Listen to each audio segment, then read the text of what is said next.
Hi, we're back.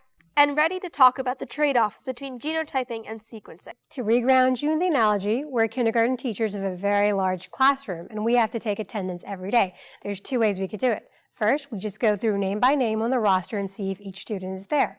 Second, we call a subset of students, and we use the relationship between these students to map out and make inferences on the attendance of the classroom as a whole.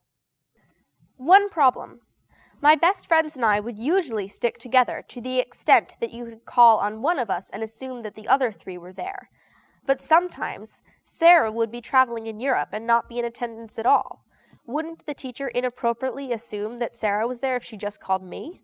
And I have an even scarier scenario for you, Charlotte. What if instead of Sarah, there was an unfamiliar adult in her place, a quote-unquote mutation? What if the teacher never checked Sarah's seat, but saw Charlotte and checked off Sarah on her roster, even though a stranger sat in it? That would be bad.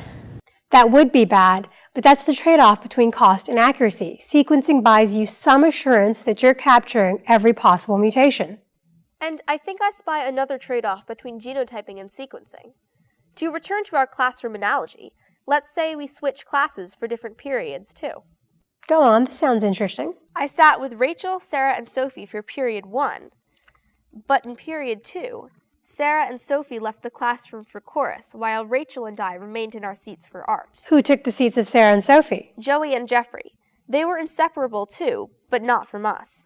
You could call me and to know Rachel would probably be next to me, and you could call Joey and know Jeffrey would be next to him. But the teacher couldn't just call you and make any sort of guess as to whether Joey and Jeffrey were there. Exactly. You couldn't make any assumption about the attendance of Joey or Jeffrey based on my attendance.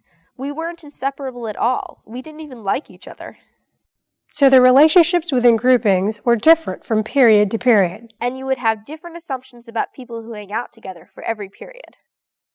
Similarly, different ethnic groups from around the world have different groupings of mutations. So you can't necessarily use your inferences from, for example, the Europeans and apply them to maybe the Chinese. So just like it's more informative for you to change how you call roll call from every period to period to account for different groupings within classes, genotyping arrays should be ethnic group specific too? Ideally, or you might get some errors. So if I use my understanding of the relationships between you and your friends in period 1 and apply them to period 2, I might assume that Rachel, Sarah, and Sophie were all next to you in period 2 when really Sarah and Sophie had left and Joey and Jeffrey had taken their place. So if you're considering getting genotyped, it might be better to see if they have a genotyping array specific to your ethnicity. I don't think they have ethnic-specific arrays yet, but I think it might be worthwhile to find out what populations they use to build their panels. Then you can make a decision about how informative that data is to you. And that's it for this clip.